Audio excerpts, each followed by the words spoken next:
Bueno, pues buenas tardes a todos. Creo que el autor que nos acompaña no requiere mayor presentación. Leonardo Padura es de los más conocidos los novelistas contemporáneos en lengua española. Y para quienes, como es mi caso, no somos especialmente conocedores del género policíaco, yo quisiera empezar preguntándole a Leonardo cómo se desarrolló este género en la historia literaria de Cuba y cómo ves tú el género policíaco en el contexto de la literatura en lengua española en este siglo XXI. Bueno, muy buenas tardes. Muchas gracias a todos acá por su presencia. La novela policíaca en lengua española es mucho más vieja de lo que parece. Tiene orígenes, algunos pequeños, muy pocos, muy rudimentarios a finales del siglo XIX y después ya hay algunas obras en las primeras 2-3 décadas del siglo XX. Hay incluso un autor chileno que escribe novelas policíacas. Eran novelas muy miméticas de los modelos, sobre todo el modelo inglés, ese modelo deductivo inglés. Después hay un proceso de evolución, vienen nombres como los de Borges y Bioy Casares, que escriben algunos cuentos policíacos, y ahí ya empieza a haber una actitud diferente ante el género, porque de lo mimético se pasa a lo paródico. Al punto de que el personaje de Borges y Bioy Casares, que hace investigaciones, se llama Isidro Parodi. Más claro no podía ser la referencia. Y este personaje hace sus investigaciones desde una celda en la que está presa, le traen la información, hace sus deducciones y bueno, todo es un juego con la novela policial. Ya en los años 50 y 60 empieza a haber un movimiento diferente y hay un texto que me parece que es fundamental en ese proceso, que es el libro, un reportaje montado como una novela policial sobre hechos reales que se llama Operación Masacre, de Rodolfo Walsh. Rodolfo Walsh escribe este libro antes de que Truman Capote escriba A Sangre Fría, que es considerado la pieza clave de ese movimiento de novelas sin ficción de carácter criminal. Y en la década del 60 empiezan a aparecer ya otros autores que empiezan a cultivar la novela policial. Hay un escritor que yo creo que es esencial en el contexto iberoamericano, no hispanoamericano, iberoamericano, que es Rubén Fonseca, un escritor brasileño que publica sus primeros libros en los años 60, un poco en ese sentido paródico, pero con un elemento de realismo cada vez más fuerte. La vida de una gran ciudad, Río de Janeiro, con elementos de violencia, con elementos de la criminalidad que existía en las calles, el elemento del miedo aparece. Y bueno, a partir de ahí hay un desarrollo y aparecen escritores en Cuba, en México, en Argentina, acá en Chile, en Uruguay, que cultivan la novela policíaca. En el caso específico cubano, el primer escritor que propiamente trabaja la novela policial era un periodista de una revista muy importante en Cuba, una revista que todavía existe, muy maltrecha, pobrecita, que se llama Bohemia, que fue una gran revista en su época. Y este autor, para evitar ser considerado un escritor menor y para poder encontrar lectores, escribió 2 novelas policíacas y las firmó con un seudónimo, con un nombre anglosajón, para que pareciera un escritor norteamericano, y él con su nombre aparecía como el traductor al español de esas novelas. Era un poco también una actitud vergonzosa la que tenía, porque él era un gran crítico de arte. En el año 1971 se publica una novela importante en Cuba que se llama Enigma para un domingo, que es una historia que ocurre en el barrio chino de La Habana en los años 50 y termina cuando ha triunfado la revolución. Y se considera que esa es la novela puente entre ese primer atisbo de novela policial cubana y lo que vendrá después. Porque a partir del año 1972, en un periodo, ayer los que estuvieron aquí recordarán que hablé un poquitico de ese tema, un periodo muy oscuro de la cultura cubana, se promueven distintas manifestaciones artísticas como una forma de sustituir todo lo otro que se había perseguido, condenado, marginado. Y una de esas formas que se promueve es un tipo de literatura policial que muy pronto tuvo nombre y apellido. Se llamó literatura policial revolucionaria. Y ese apellido es muy importante. Se organiza un concurso en un país donde se había escrito muy pocas novelas policíacas. Se organiza un concurso de novelas policíacas, lo organiza el Ministerio del Interior y el ganador, ¿quién creen ustedes que es? Pues un miembro del Ministerio del Interior. Hacen el concurso para que esa novela gane. Y a partir de ahí, incluso se empieza a teorizar inmediatamente sobre la posibilidad de una novela policial revolucionaria que reflejara la lucha del pueblo contra los enemigos internos y externos. Incluso en las bases del concurso se pedía que las novelas tuvieran esas características. Y empiezan a aparecer novelas policíacas en Cuba y durante los años 70 y 80 se publican muchísimas novelas de ese carácter. Hay 3 o 4 que estaban correctamente escritas, algunas de ellas bien escritas, pero la mayoría eran la peor literatura que ustedes se puedan imaginar. En esa época yo empecé a escribir críticas y escribí mucha crítica sobre la novela policial cubana. Y constantemente estaba diciendo que aquello no conducía a ninguna parte y que aquello era un desastre literario porque se escribían novelas policiales a las que le faltaba novelas policiales revolucionarias a las que le faltaba el primer nombre, novela. Eran policiales y eran revolucionarias, pero no eran novelas. Y bueno, me busqué varios problemas por hacer algunas críticas de obras que eran realmente lamentables. En esa misma época, años 70-80, empieza un proceso de renovación muy importante de la novela policial en el mundo, e incluido el mundo de habla hispana. Porque si había habido antecedentes de una novela policíaca con carácter literario, con una propuesta social, y los casos más significativos, más conocidos, son los de Dashiell Hammett y Raymond Chandler, los dos grandes maestros del hard boiled. Este tipo de literatura es la que se comienza a escribir con más frecuencia en la década del 70 y del 80. Escritores que en Francia, por ejemplo, vienen de la experiencia de mayo del 68, escritores en México que también vienen de la experiencia del 68, en España, en el momento final del franquismo y posterior al fin del franquismo, la llegada de la democracia, y empiezan a aparecer nombres también en los Estados Unidos, todo el movimiento pacifista y por los derechos civiles de los años 60, es decir, que hay una nueva conciencia de qué cosa puede ser la novela policíaca y es mucho más social y mucho más literaria. En lengua española hay un nombre que es fundamental en ese proceso, que es el de Manuel Vázquez Montalbán, un novelista español que crea un personaje que se llama Pepe Carballo, y en una apuesta él era un poeta conocido, había publicado 2 o 3 novelas, y en una apuesta con unos amigos, empiezan a hablar de la literatura popular, dice, bueno, yo soy capaz de escribir una novela policial en 2 meses.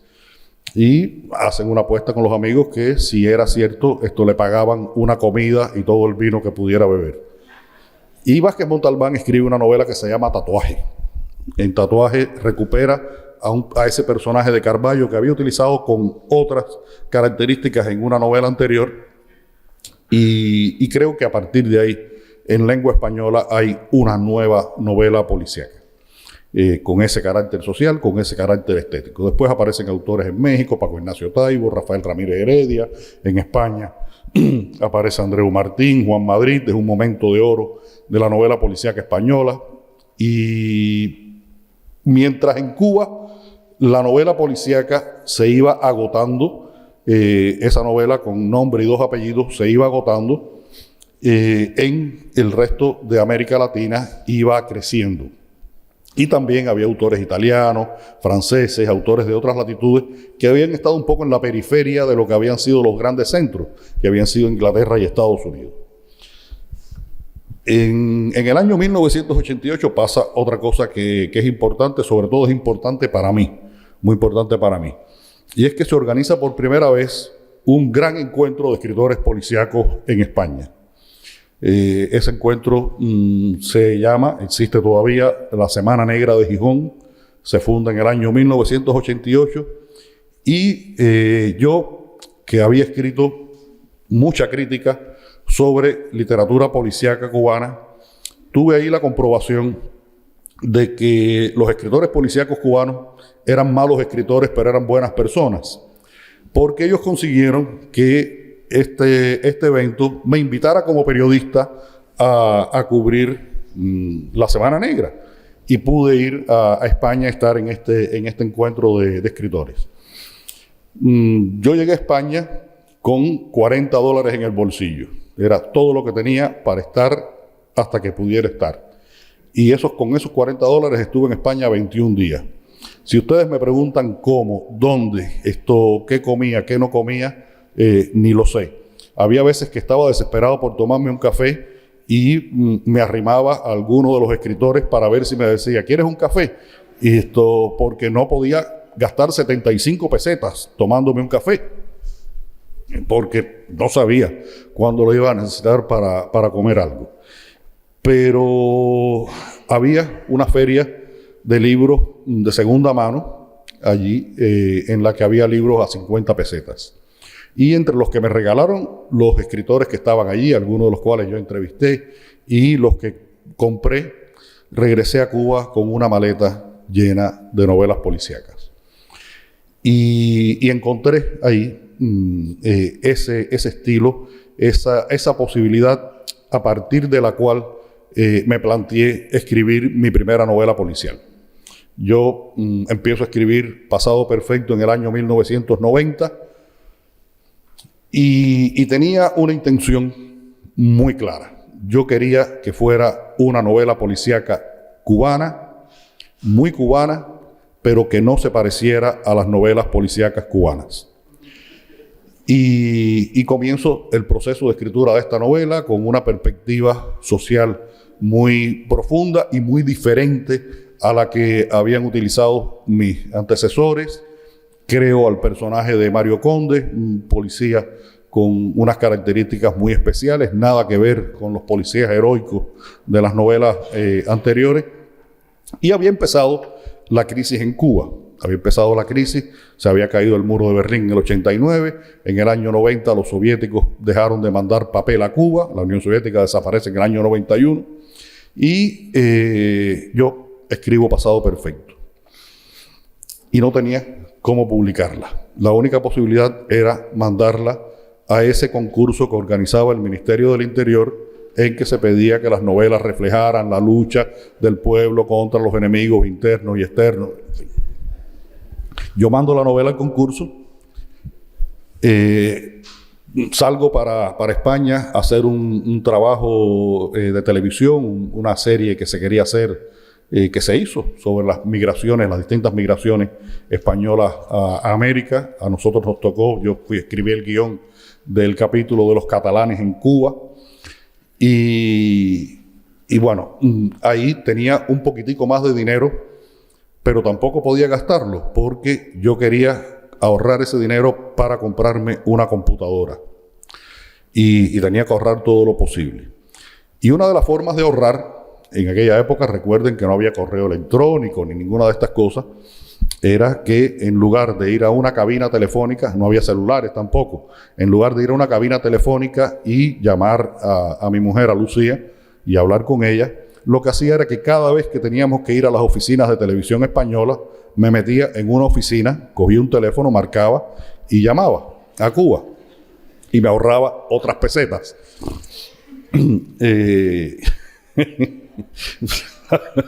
Lo que hemos tenido que hacer los cubanos, ustedes no se lo imaginan.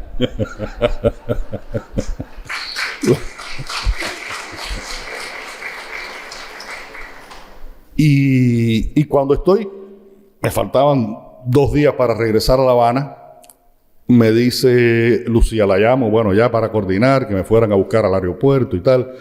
Y me dice Lucía, te tengo una buena noticia. Digo, dime, dice, ganaste el concurso. Yo, coño, me pongo lo más contento, se lo digo al director que estaba trabajando conmigo, a los españoles, el camarógrafo, el sonidista, los productores que estaban ahí. Esa noche me invitan a una comida, comemos, tomamos vino, celebramos que había ganado el concurso, que mi novela se iba a publicar en Cuba. Regreso a Cuba 2 días después y cuando salgo del aeropuerto me dice Lucía, te tengo una mala noticia. No te dieron el premio, dejaron el premio desierto. Meses después, los 3 jurados, con un intervalo de 2-3 meses cada uno, los 3 jurados, me contaron que la noche antes de la premiación, ya con el acta hecha de que la novela Pasado Perfecto era la ganadora del premio, fue un señor de los organizadores del premio y le dijo que esa novela no podía ser el premio. Y lo más que pudieron hacer ellos fue dejar desierto el premio. Entonces me encuentro yo con una novela en la mano, sin editor en Cuba, no había papel, no se lo podía dar a ninguna otra editorial y tampoco tenía editor fuera de Cuba. Pero había traído dinero y a través, como otra de esas cosas que teníamos que hacer los cubanos, a través de un escritor uruguayo que vivía en Cuba, yo no podía tener dólares. Tener dólares en Cuba era ilegal y podías ir a la cárcel por tener dólares. Yo le di ese dinero a ese escritor uruguayo porque él sí podía ir a una tienda donde vendían computadoras y comprar computadoras. Él llegó a ser dueño legal de 21 computadoras. Y me compró mi computadora, una computadora de aquellas de flopping, de las que había, bueno, en el año 91 estoy hablando. Y lo primero que hago para familiarizarme con la computadora es pasar en limpio de la copia mecanográfica a una copia digitalizada de Pasado Perfecto. Y en ese proceso reescribo la novela. Pero antes había estado en Cuba un escritor policíaco mexicano que era el organizador de este festival en España, Paco Ignacio Taibo II, y yo le di una copia mecanografiada de la novela y le dije, Paco, léetela a ver qué te parece la novela. Eso ocurre como en mayo, junio del año 91. Y en noviembre del 91 voy a México a un festival de cultura que se hacía en Cancún. Voy como periodista a cubrir ese festival, porque además ya yo estaba haciendo un proyecto que tenía que ver con entrevistas a músicos de la salsa, y ahí iban a estar gente como Willy Colón, Celia Cruz, Oscar de León, en fin. Y era muy importante para mí esa invitación que me hicieron. Y cuando llego a México, ya yo había terminado la nueva versión de Pasado Perfecto. Cuando llego a México, le pregunto a Paco, ¿y qué te pareció la novela que te di? La novela que yo le di era el borrador primero. Me dice, chico, a mí se me olvidó avisarte. La novela sale impresa la semana que viene. Fue, por supuesto, la mejor noticia que podían darme, pero hubiera sido un poquito mejor si hubiera sido la copia definitiva, y hubiera sido mucho mejor si esa editorial hubiera tenido una figura técnica que existe hace mucho tiempo en las imprentas, que se llama corrector. Imagínense ustedes que en la nota de contracubierta dice Leonardo Pandura. Esa edición mexicana tiene erratas hasta en la mirada. Es lo más terrible del mundo. Pero tenía mi libro impreso. Tenía Pasado Perfecto impreso. Y yo regreso a Cuba y bueno, logro irme llevando algunos ejemplares. Llegué a reunir 40, 50 ejemplares del libro y se los fui dando a amigos para que lo leyeran. Y pasó algo muy importante para mi trabajo, y es que esas personas que fueron leyendo el libro, algunos me decían, me gustó mucho la novela, otros no me decían que les había gustado tanto, pero todos me decían que les había encantado el personaje de Mario Conde. Y creo que ahí fue que comenzó realmente esta historia de escribir un tipo de novela policíaca completamente diferente a la que antes se había escrito en Cuba. Me propongo escribir una serie sin saber de qué iba a ir la serie, porque no tenía ideas, argumentos para 4 novelas, pero me propongo hacer una serie y ya adopto al personaje de Mario Conde como esta mirada a través de la cual trato de indagar, de ver, de analizar, de sentir la realidad cubana presente y de un pasado cercano. Una mirada muy generacional, muy de mi generación, con las características. Los que han leído alguna de esas novelas ya sabrán las características de este personaje, que es un tipo melancólico, es un antipolicía además, y ha pasado un proceso muy curioso, satisfactorio, y que creo que pudiera ser un buen tema para una tesis de un doctorado de psiquiatría. Y es que a lo largo de estos 25 años que he convivido con Mario Conde se ha ido acercando a mí y yo me he ido acercando a Mario Conde. El colmo me pasó hace 2 meses. Estaba en España en un festival como este en la ciudad de Córdoba y estoy caminando con uno de los organizadores por un puente romano maravilloso que hay en Córdoba, en España, y veo que tienen en el puente una imagen de San Rafael Arcángel. San Rafael Arcángel es el santo de la iglesia de mi barrio. Y empiezo a contarle a partir de la imagen de San Rafael Arcángel a este señor que me acompañaba una historia de mi relación con la iglesia del barrio a partir de esto de San Rafael Arcángel. Y llega el punto en que me doy cuenta que le estoy contando como si fuera una historia mía, una historia de Mario Conde. Entonces he llegado a este punto un poco patológico en que no sé dónde termino yo y dónde empieza Mario Conde. Bueno, yo creo que la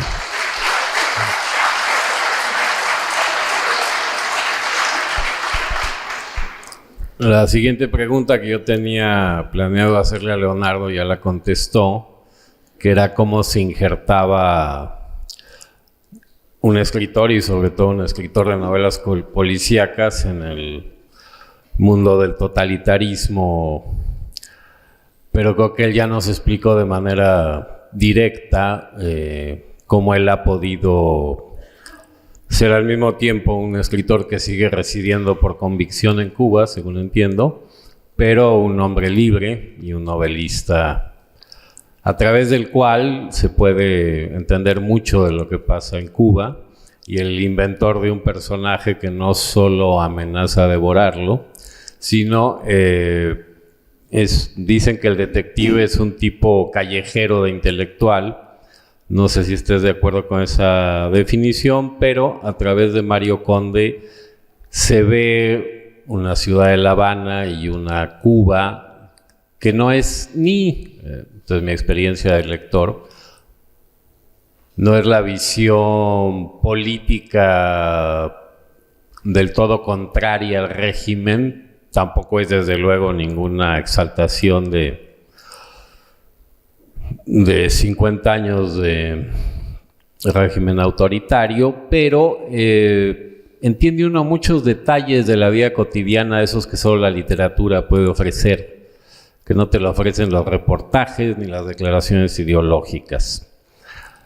Yo pasaría a un segundo tema, que es la novela quizás que, no sé si es la que más te gusta a ti de las que has escrito, pero es la que te ha vuelto más leído en el mundo entero, que es la que le dedicaste a Trotsky, su vida y su muerte, y que de alguna manera también es una novela policíaca, porque el asesinato de Trotsky el 20 de agosto de 1940 en Coyoacán, en la Ciudad de México, pues es uno de los crímenes más, crímenes individuales, homicidios, digamos, más importantes o más famosos o más impactantes por muchas razones del siglo XX. Y de hecho, quienes como yo vivimos en Coyoacán, pues de alguna manera somos trotskistas por amistad por nuestro vecino que murió ahí. Entonces yo quisiera preguntarte, y bueno, desde luego a mí me atraía mucho, yo como mucha gente me sé con bastante detalle insisto, la vida y muerte de León Trotsky, pero disfruté mucho que me la contaran la historia otra vez desde la perspectiva de Cuba. Para mí, por mi edad y por mi formación, es de alguna manera entiendo por qué utilizaste a Trotsky y por qué te apasiona Trotsky, por seguramente razones muy parecidas a las mías. Pero muchos de tus lectores ya no tienen la familiaridad que tú y yo tuvimos, por razones de edad, con la historia de la Revolución Rusa, sus héroes y sus villanos. ¿Podrías tú reconstruir por qué quisiste ofrecerle a tus lectores esta nueva versión de Trotsky o tu versión de Trotsky?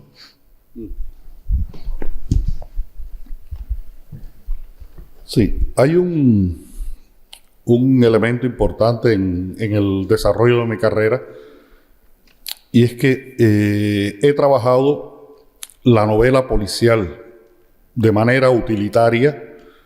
Por eso yo lo llamo falsas novelas policíacas, porque lo policíaco no es lo más importante, no es lo más importante.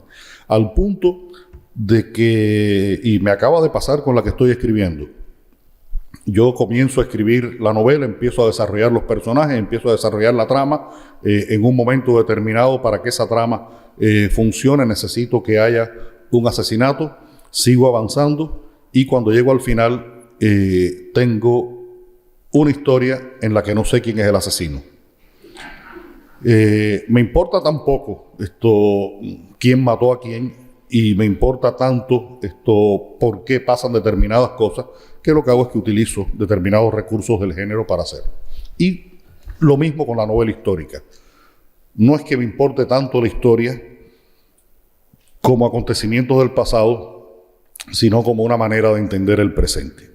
Hay una novela que tú conoces, porque conoces muy bien a su personaje protagonista, que se llama La novela de mi vida, que yo publiqué en el año 2001, en la que a través del personaje de José María Heredia, el poeta fundador de la poesía cubana, el primer independentista, el primer hombre que habla de la patria cubana, el primer exiliado cubano, trato de hacer un recorrido por casi 200 años de cultura cubana para entender en el presente qué cosa nos ha pasado, pero avalado con este sustrato que nos llega desde el pasado.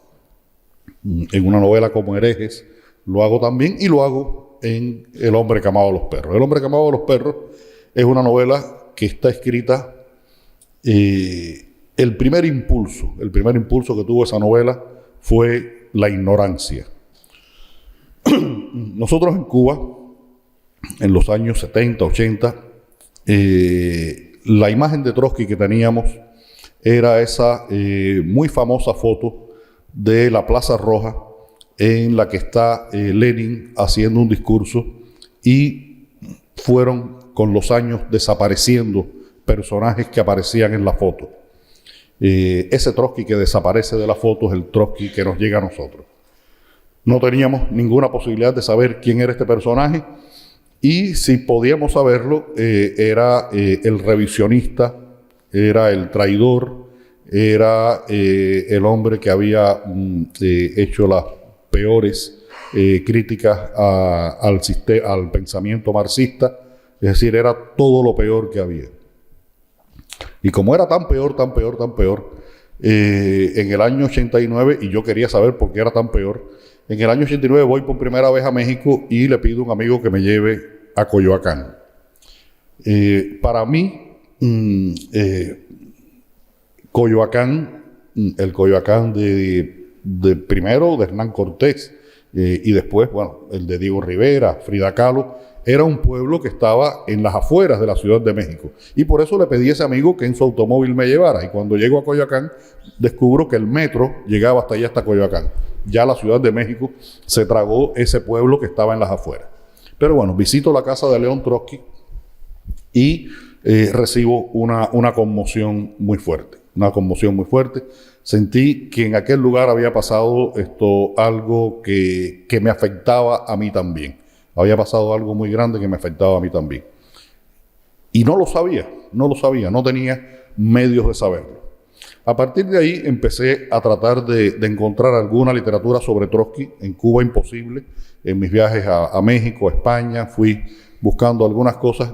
Y hay un momento en que se cruzan dos caminos. Ese interés, un poco... Cuando a uno le prohíben saber sobre algo, es cuando más deseo tiene de saber sobre ese algo. Ese deseo se cruza con una información que fue muy reveladora. Y es que el asesino de Trotsky, Ramón Mercader, había vivido 4 años en Cuba. Había vivido los 4 años finales de su vida en Cuba, del 74 al 78.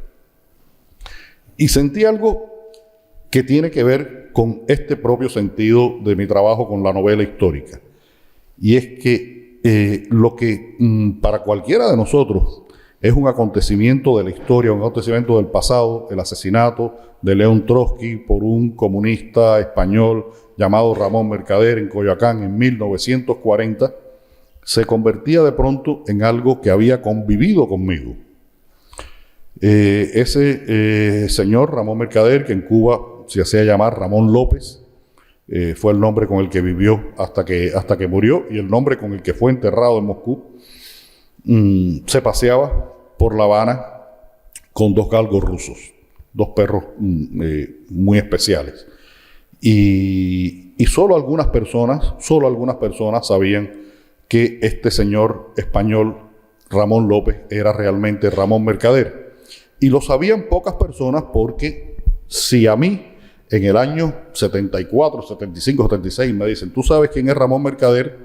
Yo hubiera dicho que es un jugador de fútbol, un jugador de béisbol, porque no sabía, si no sabíamos quién era Trotsky, mucho menos sabíamos quién era Ramón Mercader. Pero esto ya me ocurre en los años 90. Y el conocimiento de que este hombre había vivido en la misma ciudad que yo, pude habérmelo cruzado en algún momento. Hubo personas que se lo cruzaron y tuvieron alguna relación con él. Pues me fue motivando para escribir esta novela. Y hay un tercer elemento que creo que fue el que definitivamente me empujó a escribir este libro, me colocó en la senda de escribir este libro. Y fue que cuando yo estaba escribiendo la novela de mi vida, tenía un problema con la estructura de la novela. Tenía un problema muy grave con la estructura de la novela porque iba a ser una novela de 2000 páginas. Y yo escribía y yo dije, no, esto no puede ser. Aquí hay un problema de algo que no funciona. Y interrumpo la escritura de la novela y escribo una novela breve que se llama Adiós Hemingway. En la que aparece el personaje de Mario Conde investigando una historia relacionada con los últimos años de la vida de Hemingway en Cuba.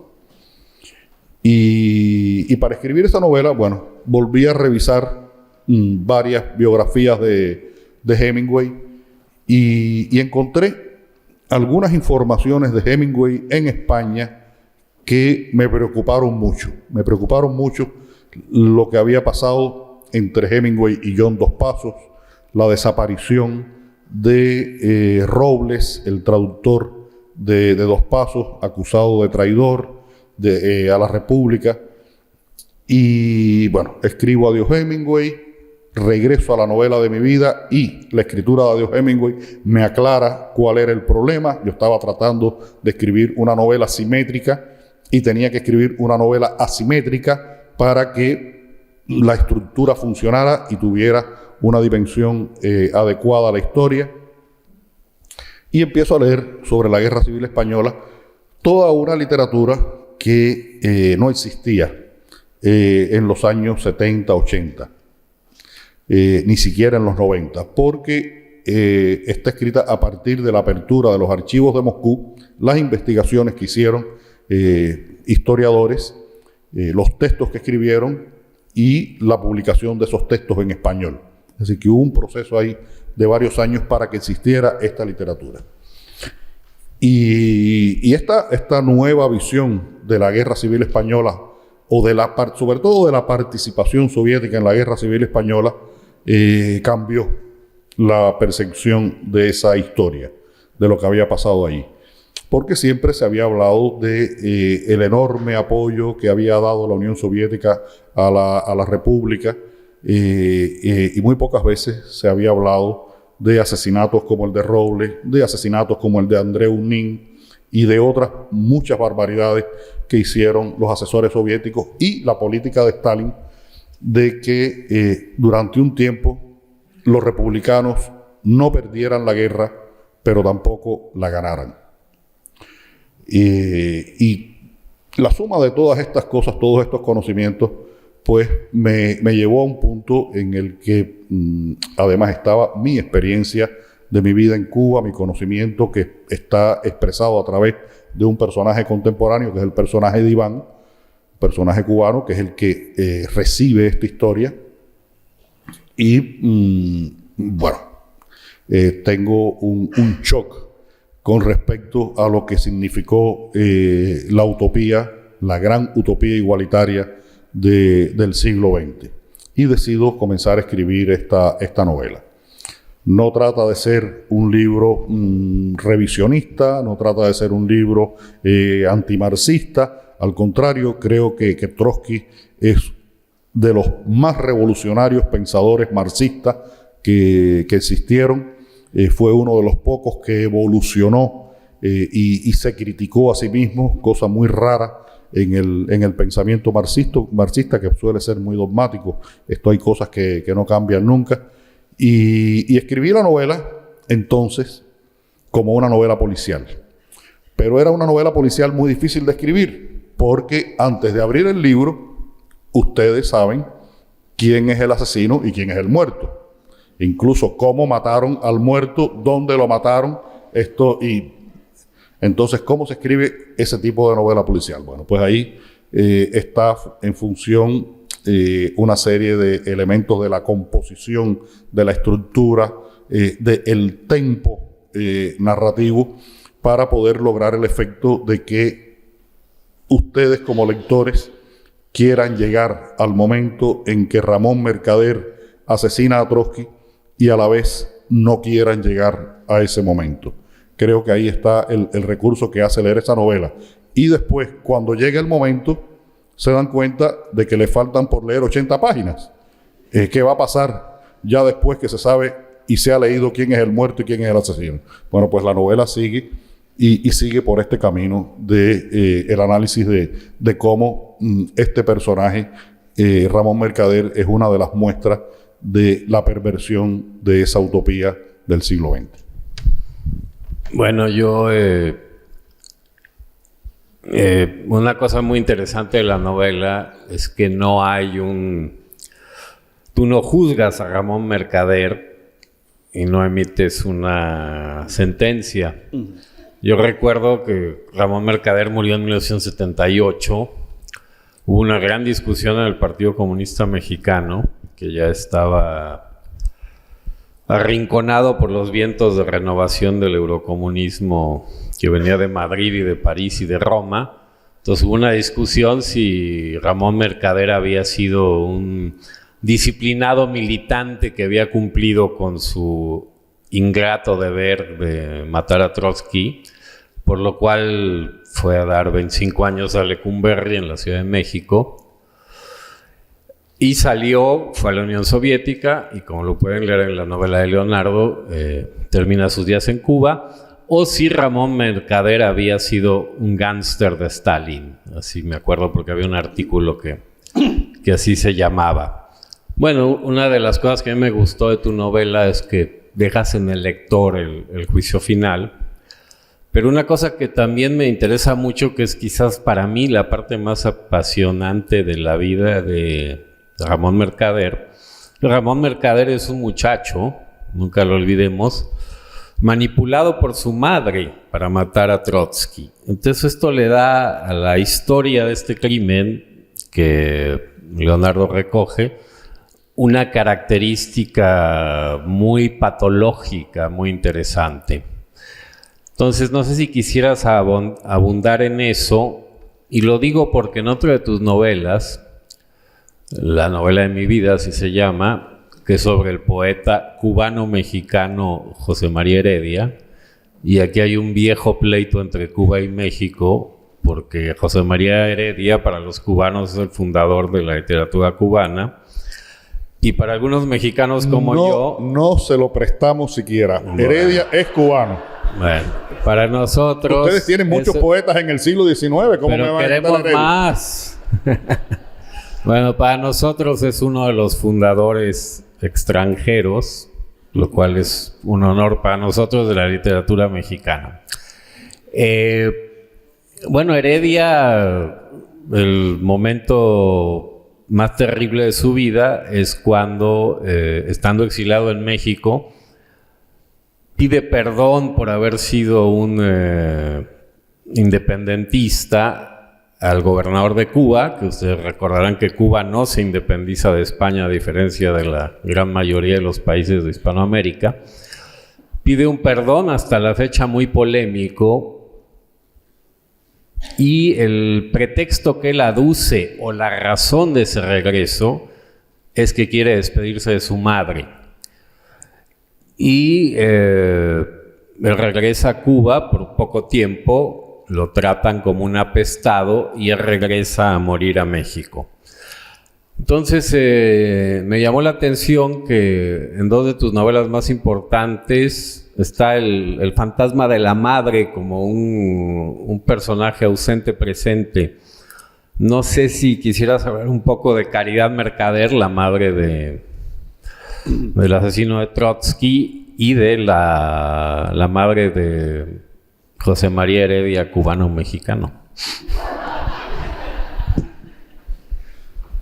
Sí, José María Heredia, por sus vinculaciones con conspiraciones independentistas, tiene que salir de Cuba en el año 1823.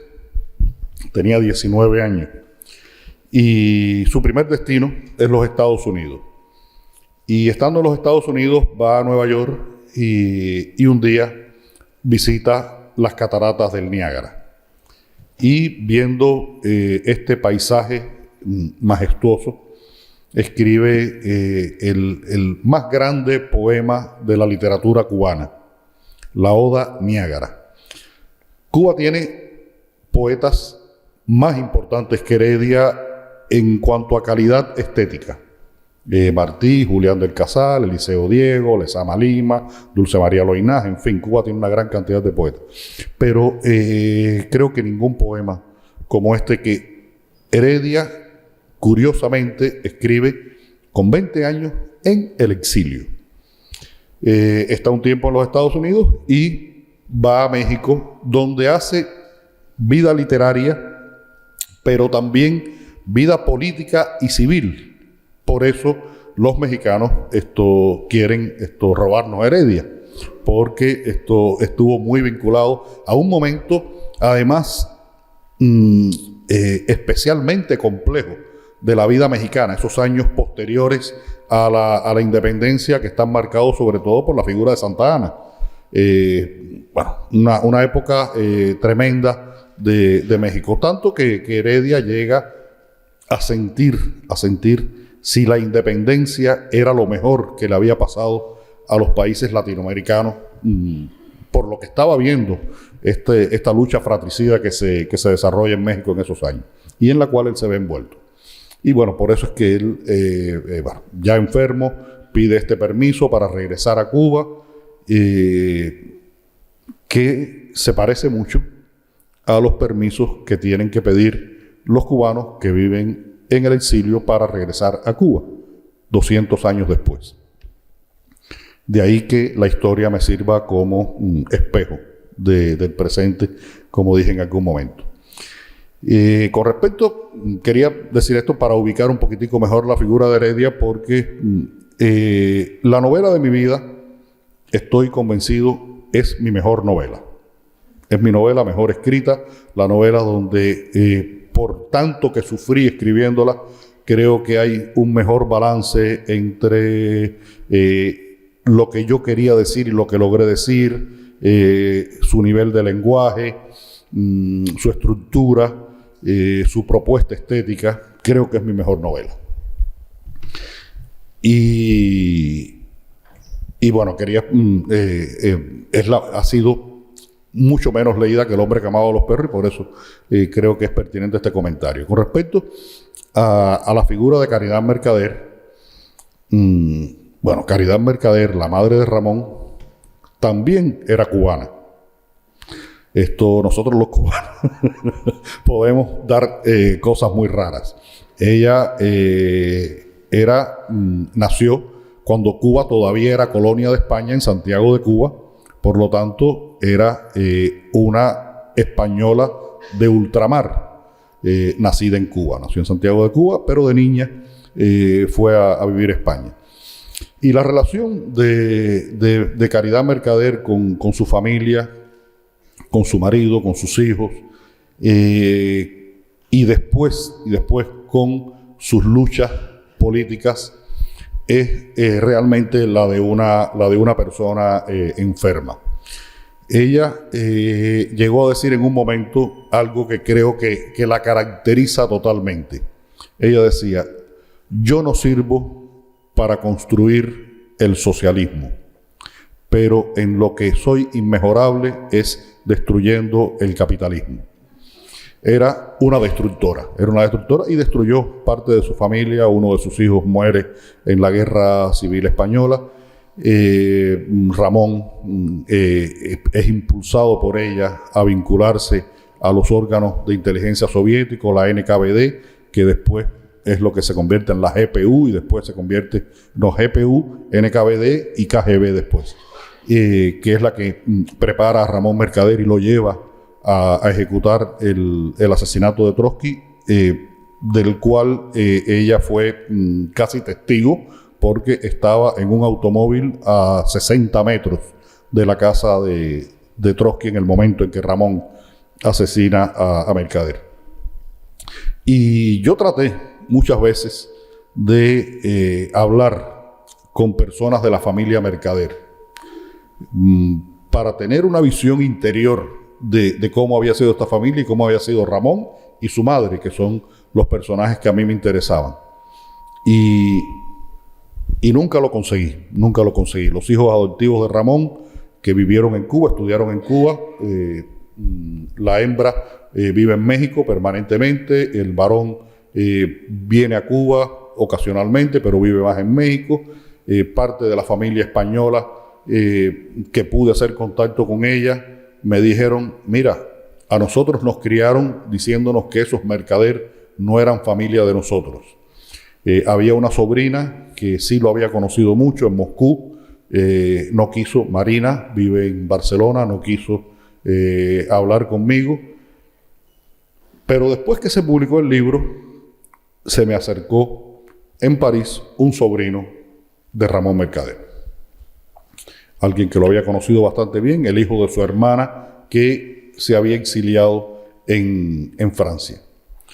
Y este hombre me dijo algo que lo recuerdo palabra por palabra y veo, cierro los ojos y veo la cara de él cuando me lo estaba diciendo en un pequeñito restaurante esto de París, en los que ustedes saben que hay que comer esto con los brazos pegados porque aprovechan tanto el espacio que uno no cabe. Y me dijo, todo lo que tú dices sobre mi tío Ramón en la novela ¿es cierto o puede ser cierto? Todo lo que dices sobre mi abuela es absolutamente cierto, pero te faltó un detalle importante. Y digo, ¿cuál detalle importante será eso? Me dice, mira, ya después que había Ramón asesinado a Trotsky, ella sale de la Unión Soviética y va a vivir a Francia.